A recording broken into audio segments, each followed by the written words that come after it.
All right, I got back out today. I don't even know what day of the week it is, tell you the truth. I've been out several times. The water's down now. Found a broken point. You'll see that the other day. Haven't really been getting onto stuff, but I made some significant finds today in terms of archaeology. I found a Bannerstone, and it's not made of banded slate, and I'll get into that to the end of the video. If you're into the technical part of what ancient people were making stuff out of, I made a pretty significant find, and it's because I've kept the other material at the house and wondered what the hell it was being used for, but it was being used to make the tools.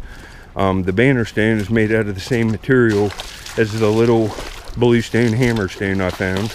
I thought it was slate, but I got to looking at it, and it is this other material, and I've never seen it used before in terms of making all the tools, and it's associated with the Fox Valley people, or the canal with stem points. I think that the radiocarbon dating varies. I think it's like 8,200 to maybe 9,000 before present. That can vary. It was that long ago. I know there's dates, but it varies from site to site. Some people made points even thousands of years longer than they did in other areas. But I will get back. Watch the clip at the end, because it's the culmination of a lot of hard work over months and months, and I just realized what's going on with the site. Made some discoveries. Later. All right, I'm back. I've been sifting a while. Haven't found much, just some flint, but I finally got something laying out. The heck, that looks like a piece of flint up there too. It is. I'll have to take some screens in here, but I got a little blade right here. Doesn't look like the greatest, but I got something. Little preform. Yep. That's about how most of them are. These last few I found have been pretty nice ones, but this ain't bad. It's a little preform. It's got a nice lightning line in it.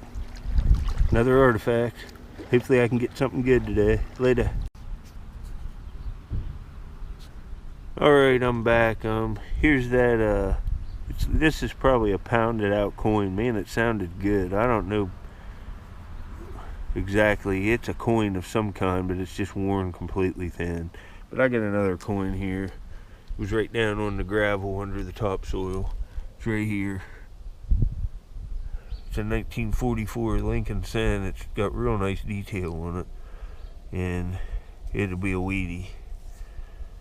Can't see it there yet, but it's what it is. It'll be in real nice shape too once it gets cleaned up. You can see from the front here. The front's real nice. Well, anyway, later. Alright, I'm back. I got a coin in the hole. It was really deep, and it's right along this old 1860s house. See what it's ringing up.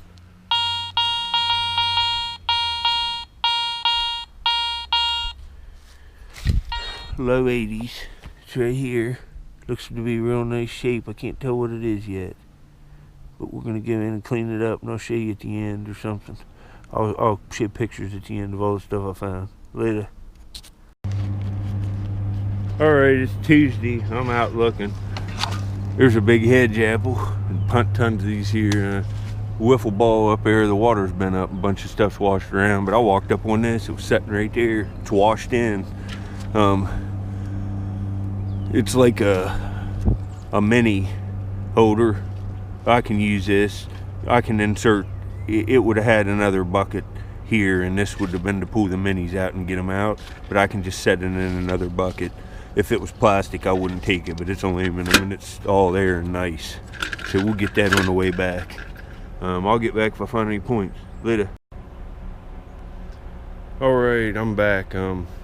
See this piece of rock here, and this will have sand on it that's eroded down on this bottom section, but you can see how it turns into clay up here, and then right in here there's about a 6 to 7 inch layer of sand coming out, and this is at least 20 feet below the top of the bank. So 20 feet of sediments have been on top of this. The Fort Ancient layer is almost clear to the top of the bank. This is where the serrated points are coming at, 20 feet below Fort Ancient.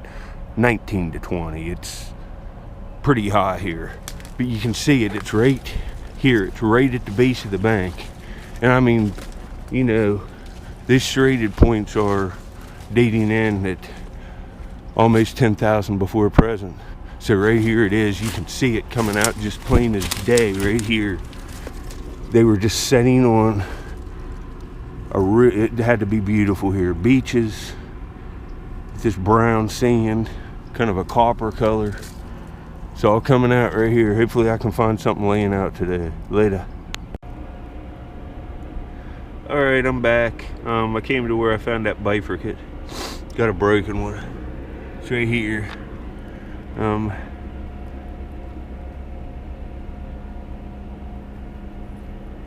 not sure exactly. I think this is the like right edge of the point, and here's the notching coming down, but I'm not sure. It's I'll have to look at it more when I get in. Would have been kind of nice. It's made good. Anyway, later. Alright, I'm back. You can see we're a big like water bird, a stork, one of the ones with the long legs, maybe a herring, I don't know what they are, but look how, well, on my case. See how big they are. They're almost the size of my hand. Big feet on these things. I see this, he's a gray one with real long legs. I see him, but he flies before I can get up on him. He's been here for at least, I don't know, 20 years probably. I've seen, I think it's the same bird. He's in the same spot. So anyway, later. Alright, here's another tip for you. If the bank isn't like this and it just slopes up and there's no cut places, it's probably not going to be good. This bank, this is just the first layer on the river cutting into it. There's another flat, then another hill, then a plain, a river flat above it. But you can see every time the water comes up, this is caving in, the stuff's just laying right here. It'll eventually wash away, but it can lay in places, in pockets for up to like a decade. This is what you want right here. The highest bank possible to give you the highest cut into the time period. You know, at the top of this, like it, I don't know, 14 to 20 inches below the surface is the Fort Ancient layer. Down, all the way clear down into the base of the bank's a 9,000-year-old layer. There's just tons of sediment above it. But that's what you want. Later. Alright, I'm back. I'm right in where I found that wing bifurcate a couple weeks ago. Got a heartbreaker, man. This would have been nice. Got a broken hematite, which is natural iron ore plummet, like a plumb bob, but it's broke. It's right here. It's busted right there. This would have been the top with the little groove on it, and it's hematite. Let's wash it off, man. This would have been, these are pretty rare.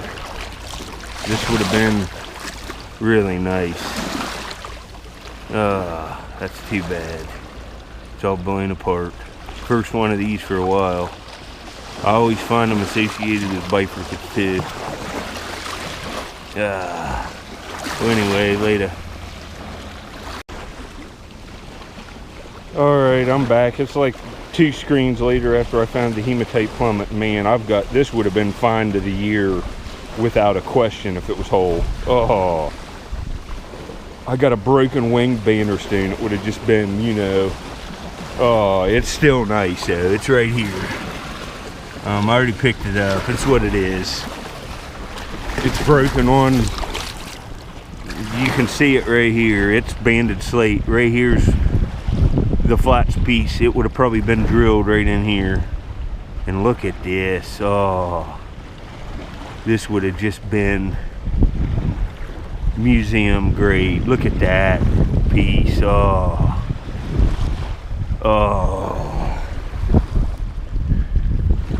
this is the kind of stuff I'm looking for. This is still awesome. It's associated right with that. Now I got a plummet with the Fox Valley points, and I got a wing off of a slate Bannerstone, and this was used, this type right here was used to throw the Fox Valleys. They also used the genticulate Bannerstones, which I have one broken from here made out of the same stuff. So they were using this type too. Man, this would have been just, oh man. Oh, look, it would have been double that long. Oh my goodness. What a piece. Well, anyway, still nice. This is awesome. This is an addle throwing weight. It would have been used with those Fox Valleys. Well, you can maybe see part of the hole there. Wow. Well, anyway, later. Alright, I'm back. I got another broken one, man. There's a little flake right there. Straight up here, it's a broken drill. It's laying right in right there. I already picked it up, but that's where it was laying. Right there's the tip. It snapped off and it's got a base neck, but it's nice material, man. That's too bad. Would have been a nice little piece. Man, I'm finding the broke stuff today, but it would have all been nice. Well, later. Alright, I was out today for 3 hours looking. Today's the day I found the Bannerstone. Didn't find no points. Found this broken drill, but this stuff's all associated. Also, I got this piece. I got these two pieces of pottery too. I didn't show it. This piece I should have. It's got white pieces of flint suspended all through it, little flakes of flint. It's like flint tempered, I guess. They used flint in it. You can see it sticking out. And I got this red piece. But here's the plummet. This stuff is all together, and you know, I think these Fox Valley bifurcates date to like 8200 to 9000 before present. I have 3 of them here. Forgot to show you this the last time I got this stuff out. Here's the hafted shaft scraper form. It's uniface on the back side. These are all Kanawha stemmed bifurcates. Here's the plummet that I found today. It's a shame that's broke, and the find of the day today was this wing, Bannerstone wing. You can see this thing would have been double as long. It would have been look kind of like a bow tie, but right there's the platform where it was drilled, and it's made out of the same material as this.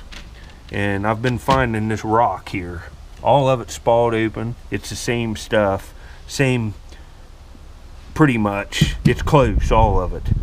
And they were picking this up, and you can see all the work on this, and most of it's spalled and broke open, almost all of it. Here's a hammerstone out of it I found a while ago. It's the same material. Here's another piece of it. It's a pebble, but they're breaking it open there. You can see it.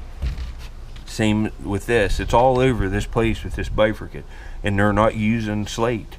They're using this rock. This is the stuff too. This one's been stained up. I got this out of muck. But you can see right in here. It's the same rock as this. And it was found inches from this in the same pit that I was working on. I was underwater digging today. But this is an extremely good look into the toolkit of these Kanawha stem people. They were definitely using Bannerstones. I don't find many of these on the Amos points. I think they predated the Bannerstones. I don't think they had yet started using them. I think these points are that old, and I think that with the serrations, they used them on long lances and were spearing fish, and the barb pulled them right out of the water. I think that's what they were doing from looking the site. But here's a pretty good look. That's pretty significant. It's a shame this wasn't whole, because this would have been the find of the year. A whole Bannerstone to go with all this cool stuff I found here. Wow. But anyway, there's a look at this stuff. I wanted to show it with these rocks. It's pretty significant. They're making Bannerstones out of. It's not quite hardstone. It's in between like slate and hardstone. And I think that's why they used it for the hammerstone, because it catches the edge of the flint more like an antler. Good stuff. Pretty cool day.